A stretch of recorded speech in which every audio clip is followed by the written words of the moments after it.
Hi, I'm Danger Dan Jers, the host and GM of the D&D Real Play podcast, D&D Dark. Join us on Wednesdays for an absurd, over-the-top comedy horror adventure, starring some of history's most infamous monsters. I'm Ben Magnet. I play Mary Frankenstein, our barbarian. I am Daniel Cruz. I am playing Imhotep the Mummy, our cleric. I'm Jordan, and I play Larry Talbot, a lycanthropic warlock. I am Grayson, playing Jet Griffin, the Invisible Man, the party's rogue. I am Aaron. I play the Phantom of the Opera, our bard. For more information, go to dndarkpodcast.com and listen to us anywhere you find podcasts.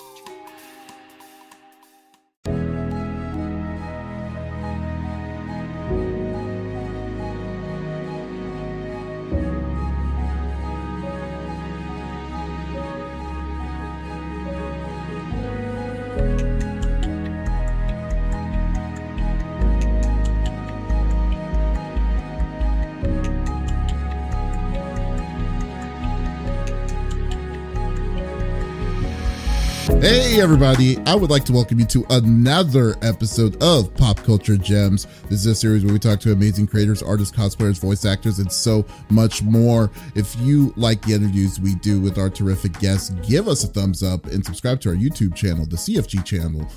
We also release Pop Culture Gems on all podcast services. It's like Apple, Google Podcasts, Stitcher Radio, all of them out there. Or go to our main website, freaksandgeeks.com, to not miss an episode. Today, I am speaking to an amazing actor who has been in one of the most highly anticipated and incredibly fun games that I played this year. I actually just beat it yesterday, so I was definitely hyped up about it, and loved the fact that she played the magnificent role of Miles Morales' mother, Rio Morales, in Spider-Man 2. I would like to welcome Jacqueline Piñol to the show. How are you doing? Hey, I'm doing well. Thank you so much for that warm welcome. Yes, thank you so much, and also congratulations. I mean, this game was insane. It was incredible from the most part. Right. I'm really excited about how well it's being received, and how much people are welcoming and loving Rio Morales. So it's really an honor to play her and bring her to life in the way that I've had an opportunity to do. Yes, I mean, and this is your third reprisal of Rio, right? Am I correct? Yes. Okay. Yes. Okay, great. And like, well, let's get into it. Well, naturally, like, Miles Morales evolves from being, a smart, nerdy kid to becoming the new defender of New York. And I would say that your character, Rio, also experiences like a major character evolution throughout the Insomniac game series, from the first one to Spider-Man Miles Morales to now Spider-Man 2. Like, right. How was your experience like making Rio like come to life through this evolution? It's been, growing with the character and learning, filling in the blanks of what we don't see on screen. We still, as an actor, I want to fill that time. And I really feel close to the character, and the times that we have on set with Najee and, the different scenes with all the characters, it just informs our own personal story a little more, so we can bring more to the scenes that are being filmed for the game. So, and I've said it before, it's a lot like filming a movie.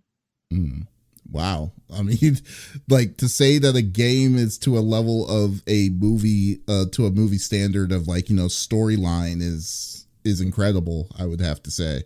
It really is. I think the writers, Insomniac, I mean, these guys are at the level of big. I feel like it's like Spielberg type movie making. And I'll tell you why, because I have worked for Mr. Spielberg. He's wonderful, and he's meticulous and detailed. And that's exactly how we work when we do these games with Insomniac.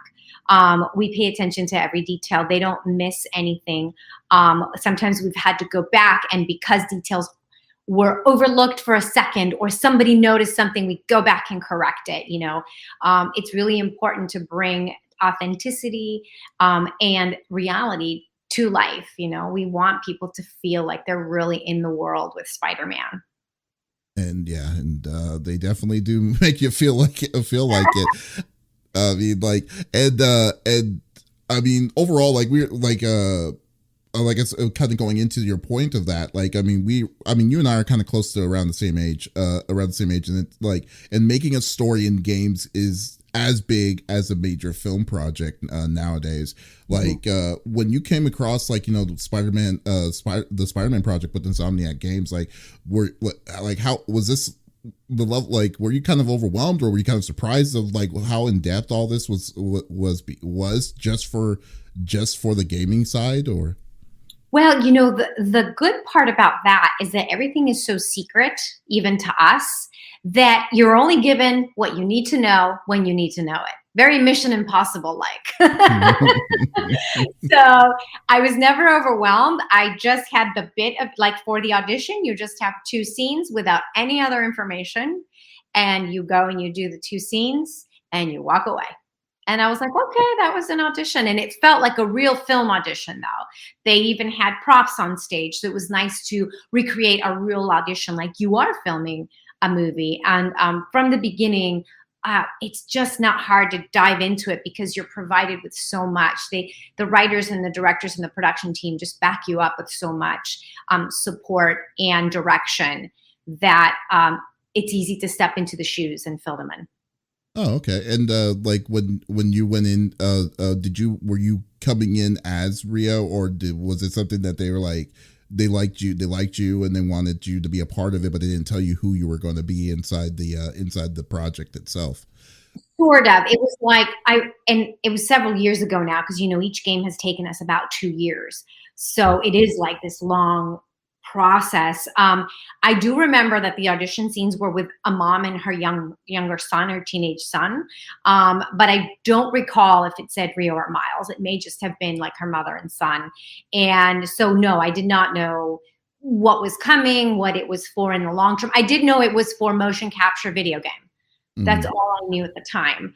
And I had just become a mom at the time. So for me, it was like, you have all these emotions and hormones flowing through you. So I was like, oh, I'm going to use this. Cause I mean, the scenes were heavy, the audition pieces, not everything was brought into the game that I auditioned with, but it was beautiful for any actor to get your hands on well-written material. I mean, that's such a gift.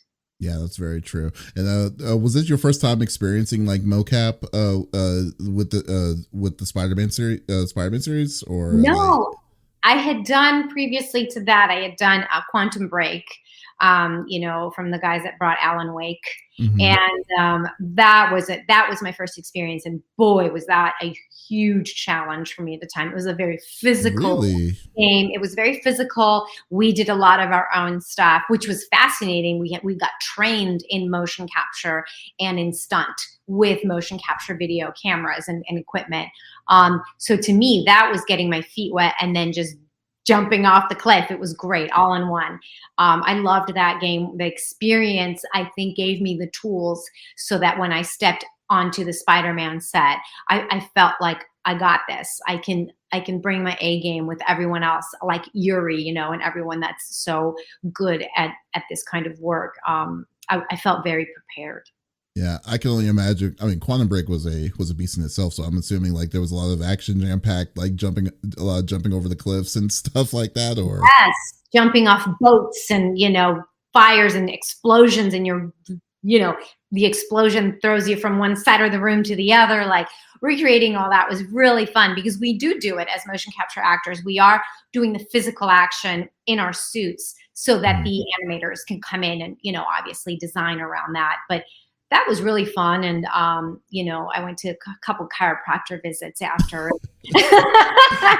massages, but it was all great. I mean, it was worth every second. I loved it so much. And we did a live action show that went with the video game.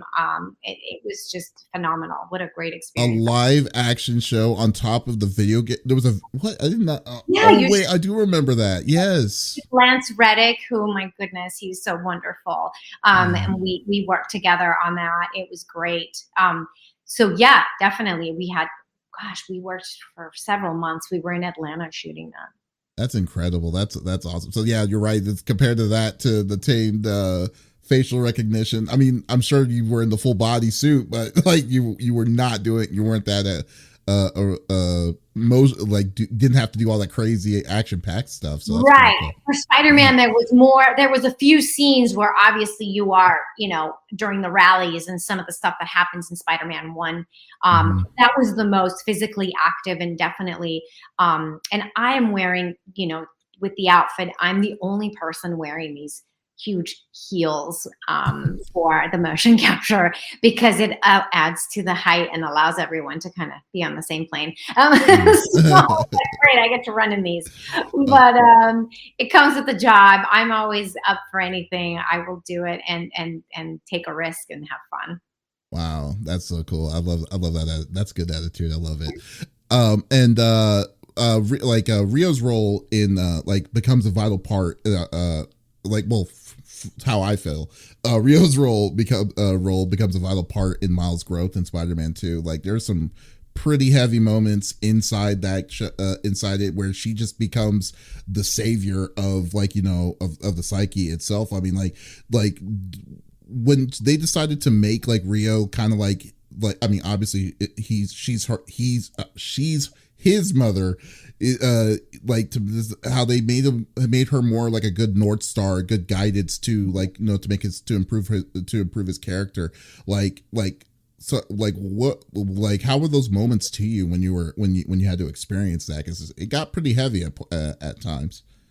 It did. And, it was very, Najee and I were able to take the scenes, and when we're on stage, it's really easy to be with someone who, I mean, I cared about him like he is a son, he's a wonderful human being. He's loving and giving and kind and chivalrous in life.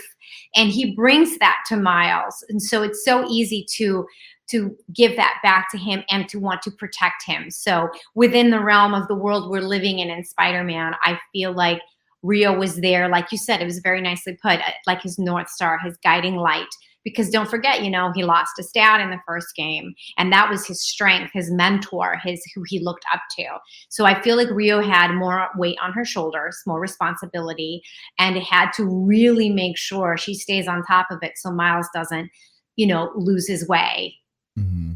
Yeah, I mean, I was just like, wow, this is getting kind of it was really pushing a lot of emotion for me when I was getting to that part. And have you personally played the game itself, or is your maybe your kid or your son has he experienced any of this? Yes, so we played it. Obviously, the Miles Morales have gotten through all the way, and it was so exciting and so fun. I haven't on this one. I've been taking my time. Also, because during the week, yes, my son's in school, and if I let him play video games during the week, it's over. We're done. I can never get him off, right? So we save it for the weekends. So this weekend, we're going to go into some new missions that we haven't explored since the game just recently came out. So I haven't gotten through the whole thing. I haven't seen the final product of every scene.